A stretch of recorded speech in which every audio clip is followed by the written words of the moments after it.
Yo, what's up everyone? How we all doing? Hope everyone's okay.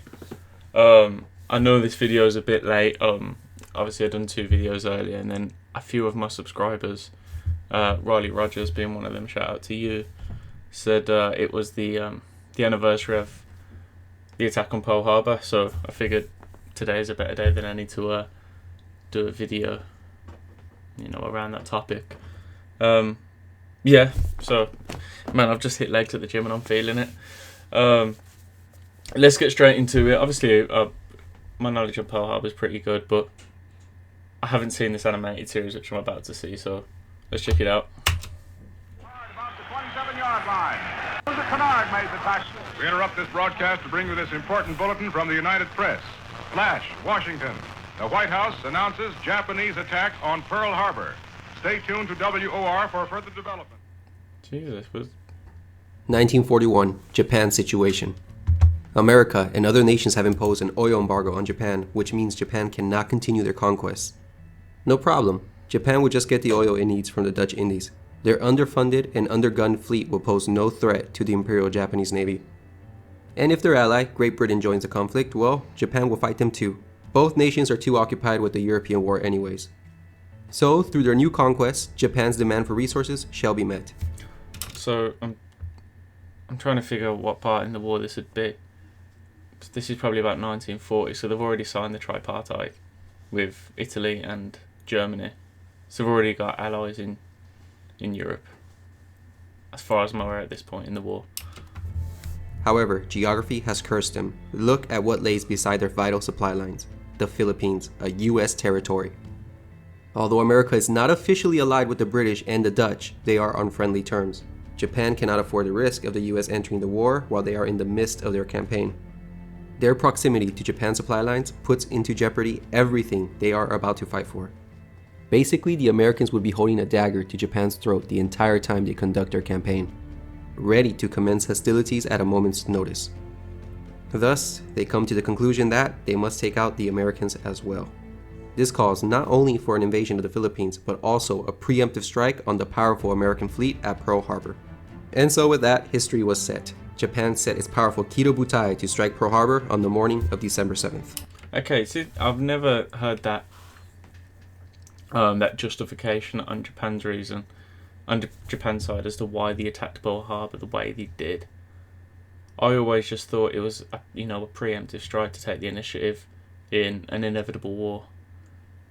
I wasn't aware that Philippines stood in the way of the oil supply line. Again, was it the best decision for Japan? Obviously not, but was it their only decision? It very much could have been. Now, the goal of the raids was as follows. 1. Sink a battleship. This was for propaganda purposes. Japan reasoned that if America saw their beloved battleships, symbols of their naval power, destroyed, their will to wage war against Japan would be shattered as well. 2. Immobilize the fleet for 6 months. The Japanese estimated that they needed 6 months to do all of their conquests. Then they would be on the defensive and await the American counterattacks and wear them down, culminating in a decisive naval clash. Okay. So note, the Japanese knew they could not win a long-term war with America, so Japanese strategy revolved on them waging a short-term war. This was why attacking the fuel tanks or naval facilities at Pearl Harbor was not even considered in the planning phase. It was irrelevant to the 6-month goal. At Pearl Harbor were some 80 ships. There were 8 battleships, 7 of them in battleship role and 1 in dry dock. 8 cruisers were at Pearl Harbor, 4 of which were accessible to torpedoes. So sorry, I wonder how much of this information Japan actually knew, in terms of there being 8 battleships in formation and 1 in dry dock, this being there and this being there. I wonder how good Japanese intelligence was. I suppose we might find out. At Pearl Harbor were some 80 ships. There were 8 battleships, 7 of them in battleship role and 1 in dry dock. 8 cruisers were at Pearl Harbor, 4 of which were accessible to torpedoes, and dozens of destroyers and auxiliaries were docked elsewhere. Unfortunately for the Japanese, the 3 American carriers were all at sea and not in port that fateful day. Okay, that was okay. So as far as I'm aware, the fuel reserves and the aircraft carriers were the biggest thing. Dozens of destroyers and auxiliaries were docked elsewhere. Unfortunately for the Japanese, the 3 American carriers were all at sea and not in port that fateful day. The attack on Pearl Harbor would be carried out by 6 fleet carriers and its strike force of 350 planes. Their crews had endured 10 months of training for this attack. In addition, 5 midget submarines would be tasked with penetrating the harbor and attacking in conjunction with the main airstrike. The attack would be composed of 2 waves. During the first wave, Lieutenant Fuchida commanded a strike against the ships in the harbor. The key to the first wave was the 50 level bombers and 40 torpedo bombers, also known as Kates. Their torpedoes had been modified with wooden fins so that they could be effective in the shallow waters of Pearl Harbor. Their priority targets were the battleships and carriers at port. The first wave of 183 aircraft was launched at 6 a.m. The strike force approached Oahu, and soon the formation separated into groups to attack their assigned airfields and targets. The sky was completely clear of American fighters. The Japanese had achieved complete surprise. Okay, so, and that's ideal times. The weather, from as far as I'm concerned, the weather was good. They faced no resistance, clear line of vision, sunny morning. Everything was in the Japanese favour. The Japanese had achieved complete surprise. The dive bombers beat the torpedo bombers to Pearl Harbor, the first bombs hitting the southern tip of Ford Island minutes before even the first torpedo had been launched. Planes from Hiru and Soryu approached at 7:55. They were disappointed to discover that their targets, the carriers, were not in port that day. Lieutenant Nagai, leader of Soryu's air group, realized there were no potential targets, so he and his wingman pulled off. However, the remaining 6 attacked. They probably mistook the old decommissioned battleship, the USS Utah, as a capital ship, and they fired upon her. 2 torpedoes slammed into her before 8 a.m. The rest missed. One missed so badly that the USS Raleigh was hit. The Utah capsized at 8:12. The Raleigh almost suffered a similar fate, but prompt damage control prevented her from capsizing. Okay. Jesus. Nagai went around Ford Island and launched against what he believed was a battleship. In reality, it was just a cruiser, the USS Helena. She was double-berthed with an old mine layer, the Oglala. Its silhouette probably gave the impression of a battleship. His torpedo actually went under Oglala's heel and exploded into Helena's hull, damaging both ships. Nagai's wingman recognized that it was just a cruiser and decided to attack Battleship Row instead. The 8 Hiru planes didn't fare any better. Lieutenant Hirata and his wingman saw that there were no viable targets, so they headed for Battleship Row. However, the remaining 6 aircraft who were lagging behind got to see Nagai's attack on Helena and followed suit. 4 launched torpedoes, but they all missed terribly. The last pair aborted their run at the last minute and headed for the battleships. So now we have 4 Hiru and 1 Soryu plane maneuvering for Battleship Row, cutting right across the path of the other 24 torpedo bombers who are just coming in. Okay, so considering the amount of time that Japan had to prepare for this assault, you know, the general accuracy is terrible. I understand that they're attacking secondary targets as the aircraft carriers aren't there. I'm assuming that rather than it being the accuracy of the Japanese, given that they had 10 months to prepare, it was more the technology at the time. You know, well, I suppose the blame can be shared amongst them too, but, you know, the attack, you know, given when you look at the statistics about what was damaged and how many people lost their lives, it could have been a lot worse, and I don't want to disrespect, you know, anyone for saying that, but you know what I mean. And 1 Soryu plane maneuvering for Battleship Row, cutting right across the path of the other 24 torpedo bombers who are just coming in. In this photograph, you can see the opening stages of the attack. Both the Utah and Raleigh have been hit, and Utah is listing to port. At this moment, the torpedo runs against the battleships have begun. You can even spot 2 planes finishing their bomb runs.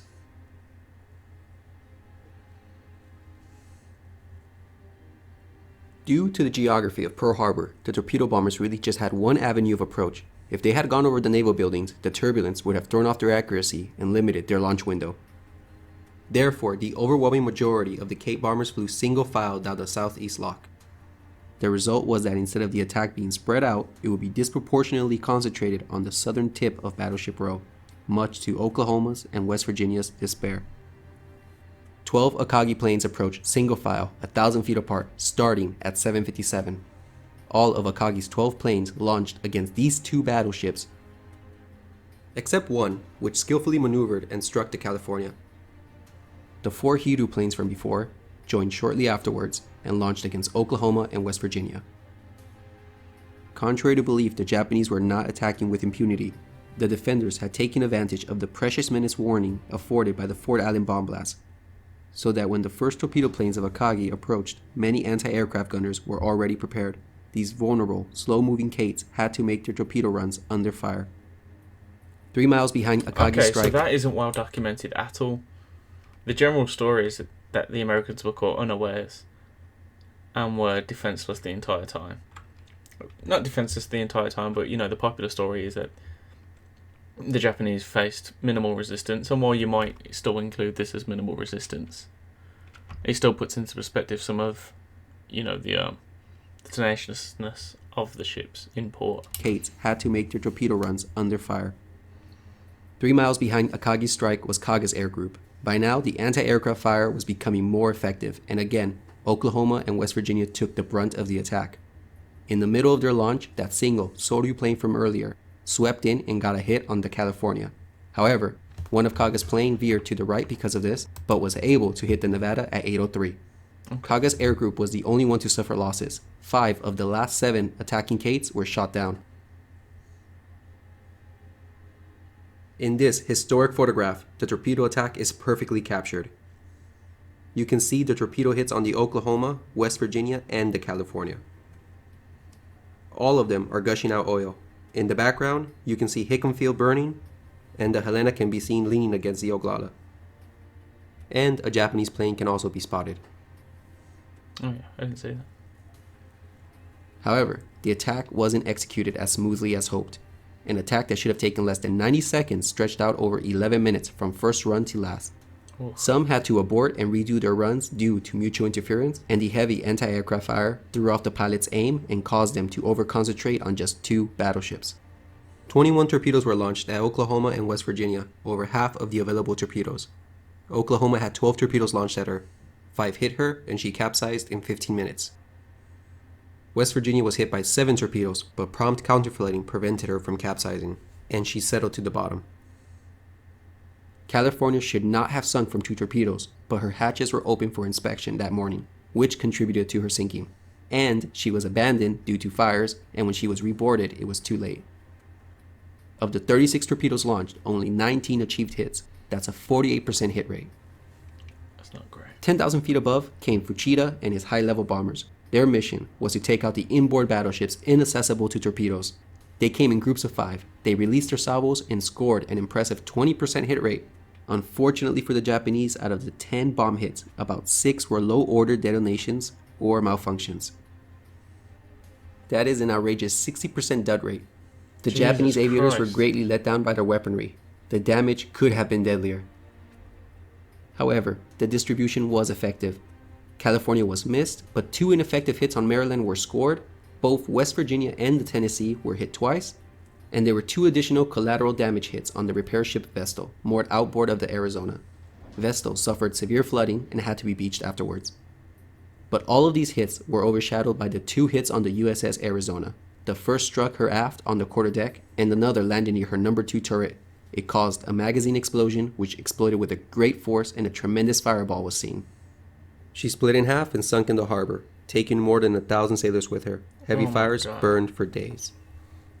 The explosion was actually caught on tape by Dr. Hackinson, who was on the hospital ship Solace.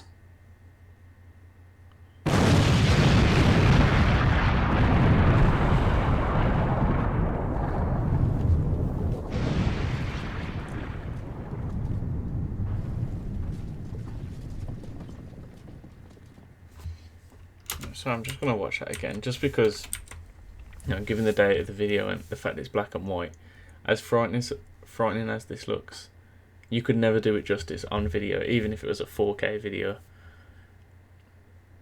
God, that must have been horrifying.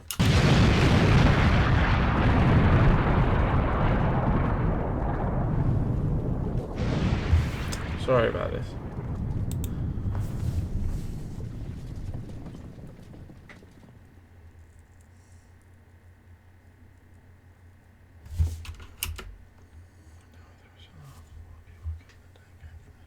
Jesus. Nevada was the only battleship not suffering heavy damage and capable of getting underway. She did so at 8:40 with the intention of heading out of the channel. Now, one of the mini-subs actually did make it into the harbor. The other 4 were unsuccessful. At 8:36, the sea tender, the USS Curtis, spotted a sub. The submarine fired at Curtis but missed. In return, the submarine was hit by a 5-inch shell. The destroyer Monaghan, which happened to be getting underway at this moment, saw the sub and approached with the intent to ram her. The sub turned and fired its last torpedo, which missed the destroyer. At 8:40, the sub was rammed and depth charged. She sunk with both crew members killed. Wait, a 2-man sub? Oh yeah, okay. 167 planes formed the attack of the second wave, of which 78 were dive bombers allocated to go against warships. Much was expected from these skilled pilots, however, their performance was disappointing. First, take a moment to see what they were up against. By now, the anti-aircraft defenses were up and ready to greet the dive bombers. Coupled up again. I imagine everyone knows, but all these little black bits, I imagine. So, AA fire, anti-air, doesn't explode on impact, it explodes mid-air to try and catch. You know, if you can imagine all these going off at the same time, say you're a plane here, all these are going to have an effect on your aeroplane. They're not meant to actually hit the plane. Some of them obviously would have, but they're meant to explode when they reach a certain altitude. So that's how AA fire works. By now, the anti-aircraft defenses... I don't want to talk to you like you're stupid, it's just in case anyone didn't know that. Pointing. First, take a moment to see what they were up against. By now, the anti-aircraft defenses were up and ready to greet the dive bombers. Couple this with the fact that there was a 70 to 90% low overcast, their accuracy was destined to be off. But most importantly, these pilots were guilty of poor target selection. This was their priority list. These dive bombers with their general purpose bombs were well suited for attacking the 8 cruisers left in Pearl Harbor. But during the attack, about roughly 30 attacked battleships, only 17 went for cruisers, 16 attacked destroyers, and 12 attacked auxiliaries. The attack began at 8:54. The USS Nevada was caught in its escape during the second wave. The prospect of sinking the ship in the channel and thus blocking access to Pearl Harbor was a very, very improbable outcome. However, the pilots couldn't resist the opportunity, so they attacked from 2 directions. 14 to 18 valves dropped against Nevada.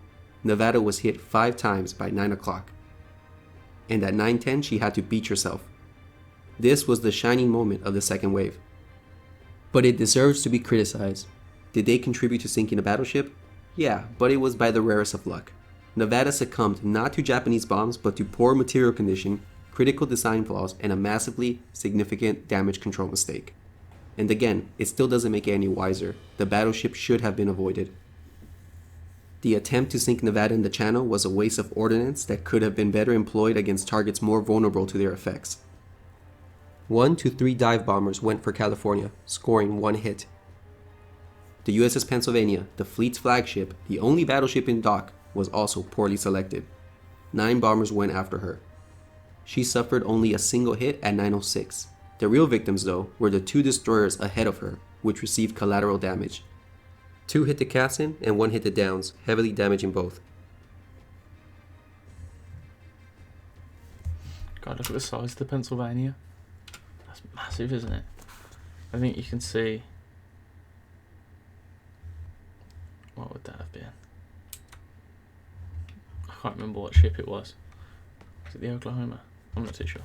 But you can see that in the background. Both. Sorry, I feel like I've been talking very quietly. I've only just noticed. So there could be a cultural explanation to why the Japanese pilots went for battleships. These young, 20-year-old pilots were going into the most significant battle in Japan's history. No one wanted to go back home and report that they attacked a simple cruiser or a destroyer. No way. They wanted to go for battleships, sticking true to their samurai spirit. But overall, the second wave attack was just scattered throughout Pearl Harbor, with many attacks missing their targets. A puzzling target selection was the destroyer USS Shaw, which was targeted by as many as 15 bombers.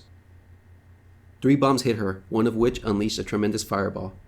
The reason to her being targeted was probably because she was in a floating dry dock and resembled a capital ship. On the west side, the Curtis, a sea tender, was inexplicably targeted. a damaged FAL committed a suicide dive and crashed into her, and minutes later she was hit by a bomb. And lastly, the only hit on a top priority target was on the Raleigh.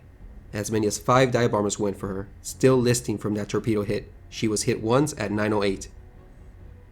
Also, we can add a near miss on the Honolulu, which caused minor damage.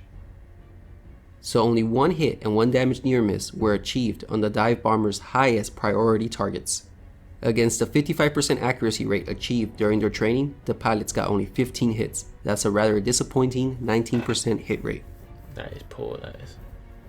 It was a poor performance of the second wave. It contributed nothing substantial to the fleet in Pearl Harbor. Also, as in the case of the armor-piercing bombs, the general-purpose bombs were deficient. But the second wave had the opportunity to be more damaging. Take for example the Phoenix here, a modern cruiser which was completely ignored by the second wave, not to mention the first wave of torpedo bombers. She was a suitable target. But even more telling was the fact that the naval yard was basically ignored. 4 modern 10-ton cruisers were tied up here, all of them packed so closely together. One could hardly have missed anything of value had the attack been concentrated here. On top of this, these ships were in a very vulnerable position. Flammable materials were scattered. Yeah, I was going to say, is this these lot here? These lot were the attacks from the first wave. That is where the attack after. That's where we just had the other picture taken. And this is the dry dock. Scattered throughout. Hatches were open. Fire main systems might have been isolated. A bomb hit here would have caused a tremendous fire and been particularly devastating. And there was no smoke around this area at all. The Japanese missed a chance to deliver a more effective blow. Only about 10 dive bombers attacked this area, and as previously mentioned, only a damaged near miss caused any damage whatsoever. By 9:30, the attack was over. The attack left behind 2,335 people dead and another 1,178 wounded. Civilian casualties totaled 103, including 68 dead. 5 battleships have been sunk, but only 2 were permanent losses, the Arizona and the Oklahoma. The rest were repaired and served before the war's end. The other 3 battleships at Pearl Harbor suffered light damage. However, this attack didn't really cripple the Pacific Fleet. Soon the Japanese would realize that it wasn't these old, obsolete battleships that posed the real danger to them. It was the carriers that they had missed. They would soon feel their vengeance half a year later. To the list we can add a target ship and a mine layer, and the repair ship Vestal, which was beached. There was heavy to moderate damage to 3 destroyers, 2 light cruisers, and a sea tender. And there was light damage to a light cruiser. You know, on the face of it, it looks like it was a very efficient attack. When you see all the ships that were sunk, damaged, and light damage. But when you look at the potential of what the attack had, given that the conditions that the Japanese had, you know, kind of ideal aerial raid conditions, the sheer number of planes that they had, it was the hit rate and the targeting that really let them down. Obviously, there was minor weaponry failures. He said that there was I think a 60% dud rate in the bombs. Still, it's inexcusable. Not inexcusable, but you know, this video is done right to criticise the attack. The Japanese also achieved great success on their strikes on the airfield spread out on Oahu. Over 160 planes were destroyed. They destroyed 2 to 3 times the number of aircraft that they had expected. The Japanese lost only 29 planes, 9 in the first wave, 20 in the second wave. A testament to the Americans' quick air defense. Yeah, I was going to say, it's weird that they lost more planes in the first wave. Expected. The Japanese lost only 29 planes, 9 in the first wave, 20 in the second wave. Well, he said by the end of the first wave, they had some of the AA guns up and running, right? But then them ships weren't attacked again in the second wave. So that's probably why there was more. Okay, that makes sense. A testament to the Americans' quick air defense. Yeah, definitely. Also, none of Japan's 5 midget submarines made it back. Was the mission accomplished? Well, yes. All 4 battleships hit by torpedoes were out of the war for 6 months or more, and they had sunk 1 other battleship by bombs alone. And with that, the Kido Butai sailed back home, unscathed. World War II had just started for America, and the sneak attack left behind a temporary shocked nation, but a nation that afterwards would be resolved to finish the war with nothing less than a total victory on their side. The Japanese had awoken a sleeping giant. Very true. And from what I understand, Hitler was furious at the attack because he still had hopes of somehow getting Mexico to join the war at that point. Well, Mexico to take the initiative, but obviously that information was handed over. But that's a different story. 1941, December 7th. I'm sorry that I didn't know the date already. If it weren't for some of the subscribers, I wouldn't have known it all, but the video is probably better late than never. And I think it's a good little thing to do to pay respect to the fallen and, you know, the tenacity of the sailors that were so quick to respond. As you said, the amount of ships that were saved by, you know, I'm not sure what the technical term is, damage control, and he said some of them were able to sink them upright. You know, like instead of it capsizing, it kind of just sinks to the floor so it can be brought back up. I'm probably slaughtering the terminology. I'm just not. I don't know. I'm not really doing it any justice, but yeah, it's crazy that Japan even had the balls to try it. I know they did achieve their goal, you know, making sure America didn't join the war for the next 6 months, and they did do a fair bit in that time. But when the war came, the Battle of Midway took off, and well, the rest is history. I'm just thinking, even if the Japanese attack was more devastating than it was, with the inevitable rise of the A-bomb, would it have made that much of a difference given the time period? Say the Battle of Midway, say they really done some damage to the American fleet, and the Battle of Midway took significantly longer. Would the Americans have just dropped the A-bomb sooner? Who knows? I feel like they would. General MacArthur. Dude loved it. Like Terminator he was, weren't he? But yeah, I hope you guys enjoyed the video. I didn't have too much to offer, but I'm not a pilot. But, you know, respect to the fallen, obviously, and God bless America. Peace out, guys. If you wouldn't mind, you know, like, comment, subscribe, man. It means the most. And peace out, and I'll see you tomorrow.